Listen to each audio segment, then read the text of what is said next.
Okay, this actually is not a long assignment, but it's a little bit dicey in setting up the problem. I got a piece of scratch paper here to show you why the answers we get actually make more sense than what you think. A coffee manufacturer sells cinnamon coffee for $7 per pound and vanilla coffee for $10 per pound. At the end of the month, the cinnamon coffee had 30 pounds of remaining. So what the store manager decides to do to get those 30 pounds sold is he mixes the 30 pounds with vanilla coffee. He sells the mixture for $8.50 per pound. How many pounds of vanilla coffee should be mixed to ensure no change in revenue? What this means is he wants to make the same selling the mixture blend when he mixes them together as he would have when he sold them separately. I hope that makes sense for what you're trying to. No change in revenue means he wants to make the same selling them together as what he would selling them separately. Alright. So it's a system. You got the money you're charging, then the vanilla and the cinnamon coffee. Okay, the money's a function of the vanilla and cinnamon coffee. Pounds is the units. Okay, so together, you're selling cinnamon and vanilla. Put pounds over that so you know how they're sold. Okay, they're sold by the pound. It says per pound. Then how many units means how many pounds per unit and total. So dollars and dollars. Okay. Now, we don't have a total cost, okay? You're going to put in equals, but you don't have a total. So plan on putting something there then, because we have to get down there. We're going to have to find the product of these two. Now, remember, these are money amounts, and you're going to need something there to get your total. Okay, how many units? Well, I see 30 pounds, and that's the cinnamon coffee. It is not together. You got to read the problem. And then that is just repeated information, so you can cross out both the 30s, okay? All they did, that second 30 pounds is just repeated information, okay? Repeated information means we can just cross out. If you're a good reader, it's repeated. Okay, we don't know the vanilla, okay? So we'll put X. You can put V if you want. Okay, now here's what you need to do to fill out together now, because we haven't really had one where we knew this but not this. Usually it's X, Y, and then that amounts together. So what you do then is you write an expression 30 plus X, and you will be putting a parentheses around that, because you know this plus this always equals this. So then we're just going to write 30 plus X. Actually, why don't you just put a plus sign right now between them, okay? It's kind of stating the obvious. 30 plus X equals 30 plus X. Okay. Now, dollars per unit. Now, we have a lot of dollars per unit. The cinnamon's $7 per unit. Cross that out. Vanilla's $10 per unit. And then they're going to mix it together, and then the cost per unit there is $8.50. So now I come up with this equation. What I normally do, I take 30 times 7. X times 10. Then the quantity 30 plus X times 8.50. You've got to put that in parentheses. So 30 times 7 equals 210. X times 10 is 10X. Okay. Put a plus there. Now to find the third one, you have to distribute because that's an entire quantity. That's why you've got to be putting that in parentheses. Okay, so 850 times X and 850 times 30. I'm going to take the 8.50 times X first. That's 8.50X, and I'm going to put plus, and I'm going to multiply the 8.50 times 30, and that's going to be 255. So yeah, in that together box, you're going to put 8.50x plus 255. Now that's the only equation you need. That's not really an equation. That's an identity property. It's just got the same thing on each side. Okay, that's the only one you need down on the bottom. So 210 plus 10x equals 8.50x plus 255. Now you can't combine the x's; they're on opposite sides. So let's take out the smaller one. In linear properties state that if I want the X is only on one side, I need to. Okay, so that's 210 plus 1.5x equals 255. Okay. Now you got plus and times, so you're going to take out the minus, take that out with minus, and that's 45.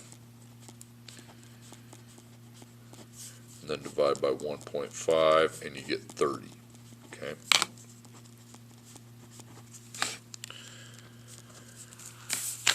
Okay, so x equals 30. Now, you can cross out the x, put 30, and you only had to find one answer. Okay, now these are not always the same, so if you're just going to rely on that, knock it off. Okay, now, here's how we know this. Okay, here's how you can check your answer if you process it. So separate and together. Okay, remember I want to make the same amount separate as I do together. Okay, so if I'm selling it separately, I'd sell 30 pounds of the cinnamon coffee for $7. Okay, and then I'd be selling 30 pounds of the vanilla coffee for $10.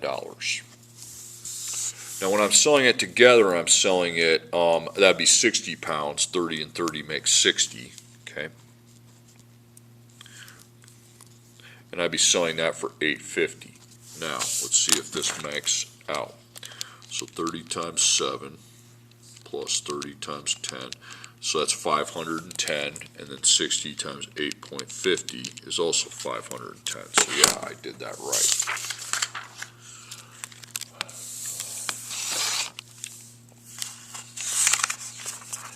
Okay, next problem. The manager of a Starbucks store is mixing Colombian coffee, which sells for $5 per pound, with Arabica coffee that sells for 10. Actually, go back here a second. 30 is the answer. Great. Okay, so cross out the x's, put 30. 30 plus 30 would make 60. Okay. 30 is still the answer. I should have put that. The manager of a Starbucks store is selling Colombian coffee, which sells for $5 per pound, with Arabica coffee, Arabica, whatever, coffee that sells for $10 per pound. At the end of the month, there are 50 pounds of the Arabica coffee left. The store manager decides to mix the remaining 50 pounds with some Colombian coffee he's got left. He decides to sell the new blend for $8.50 per pound. How many pounds of Colombian coffee should be in this new mixture so that there's no change in revenue? We want to be making the same amount separately as we would with the mixture.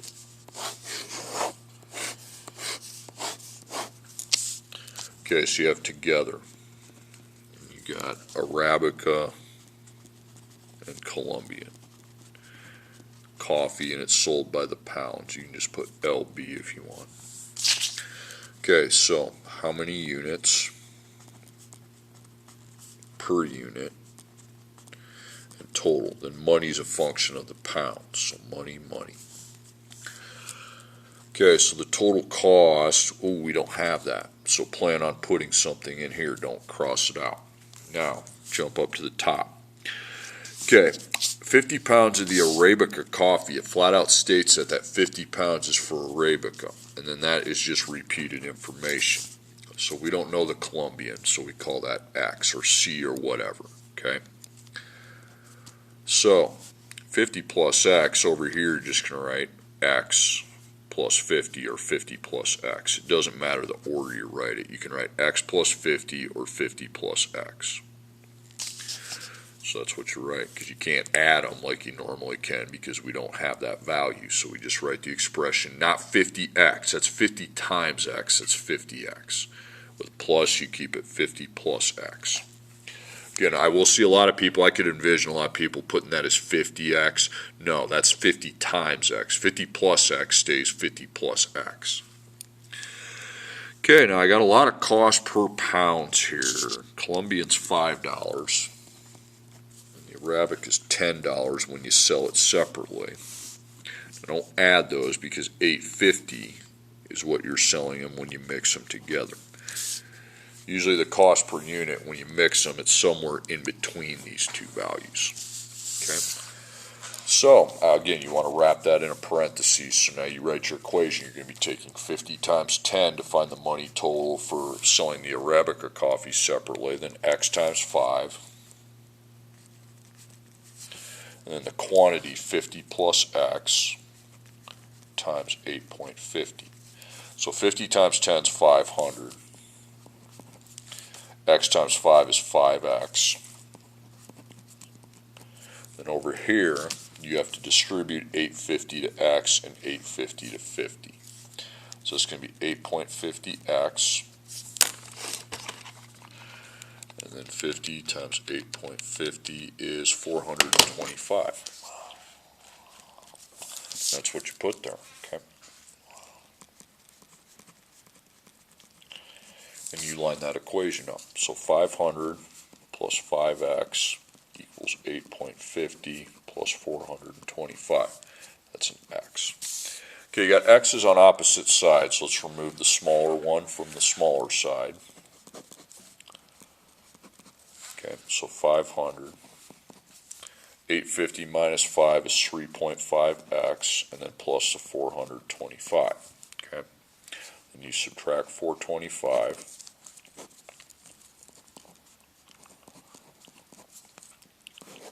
That's 75. So 75 is equal to 3.5x. Now you divide by 3.5. And that's your answer for x. And that's your answer to the problem. Don't be putting that, hit second PRB. Okay, 21 3/7.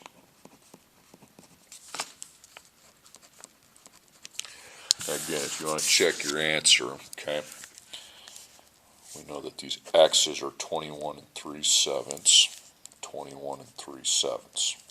Remember, the whole idea is to get selling them separate equal to selling the blend together. Okay, so to find the cost is the total money you make for selling them separate. Okay, it'd be 50 times 10.